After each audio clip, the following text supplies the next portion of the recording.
মেথি, কালো জিরে, রাঁধুনি, সাদা জিরে, মৌরি, 5 ফোড়ন রেডি করে নিয়েছি। নমস্কার, বংরাধুনি রান্নাঘরে ফিরে এলাম আরও একটি নতুন পর্বে। আশা রাখবো আপনার প্রত্যেকে ভালো আছেন এবং সুস্থ আছেন। আজ আমার এই ভিডিওটা দেখুন, আর ভালো লাগলে প্রচুর প্রচুর শেয়ার করুন। বন্ধুরা, আজকে যারা নতুন বন্ধু তাদের বলবো সাবস্ক্রাইব করে পাশে থাকা বেল আইকনটি অল ক্লিক করে দেবেন। চলুন তবে দেখে নিই কিভাবে করছি আর কি কি লাগছে। সমস্ত সবজিগুলোকে গোটা অবস্থায় ভালো করে ধুয়ে নিয়েছি। কুমড়ো, পেঁপে, ঝিঙে, বরবটি, পটল, মিষ্টি আলু, থোড়, এমনি আলু, বেগুন সব কিছু আগে ভালো করে কেটে নেব। কেটে নিয়েছি সমস্ত সবজিগুলো। দেখুন বন্ধুরা, এরপরে একটা পাত্র বসিয়ে দিচ্ছি। কড়াইতে তেল গরম করতে দিলাম। আর এই গরম তেলের মধ্যে যেটাকে বলে 5 ফোড়ন, আমি আলাদা আলাদা করে দেখাচ্ছি। কালো জিরে, সাদা জিরে, মেথি, মৌরি, রাঁধুনি, কাঁচা লঙ্কা, শুকনো লঙ্কা, তেজপাতা, এই যেগুলো সেগুলোই কিন্তু দোকানে একসাথে মিশিয়ে নিয়ে 5 ফোড়ন তৈরি করে। সব ফোড়নটা ভাজা হয়ে গেছে। এবার যেই সবজিগুলো শক্ত বন্ধুরা, সেই সব সময় লাগে সেদ্ধ হতে, সেই সবজিগুলো আগে দিচ্ছি।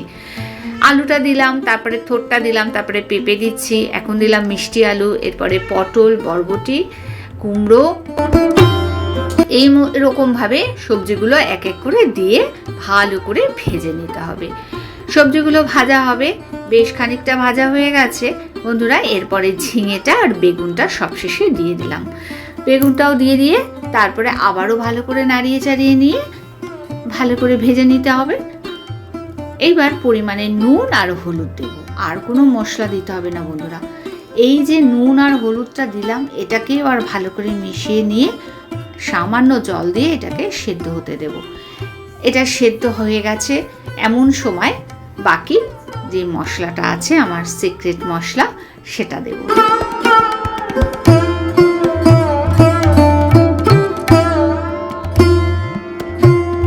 সেদ্ধ যখন হয়ে গেছে অর্ধেকের ওপর, সেই সেদ্ধ করা সবজিগুলো এখন আমি জলটা একটু টানিয়ে নিতে হবে। সামান্য পরিমাণে মিষ্টি দিচ্ছি আর দিচ্ছি এই সিক্রেট মশলাটা। এটা হচ্ছে ভাজা মশলা, এটা আমি সম্পূর্ণ বাড়িতে বানিয়েছি।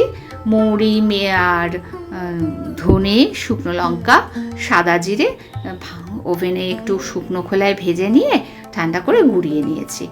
ব্যাস, তাহলেই তৈরি হয়ে গেল ভোগের প্রসাদে যে আমরা খিচুড়ির সাথে লাবড়া তরকারি পরিবেশন করি, সেই লাবড়া তরকারি। বা অনুষ্ঠান বাড়িতেও অনেক সময় লাবড়া তরকারি হয়। তাহলে বন্ধুরা, আজ এই পর্যন্ত। ফিরে আসছি পরবর্তী ভিডিও নিয়ে। পরবর্তী সময় ভালো থাকবেন, সুস্থ থাকবেন। আমার সাথে থাকার জন্য ধন্যবাদ।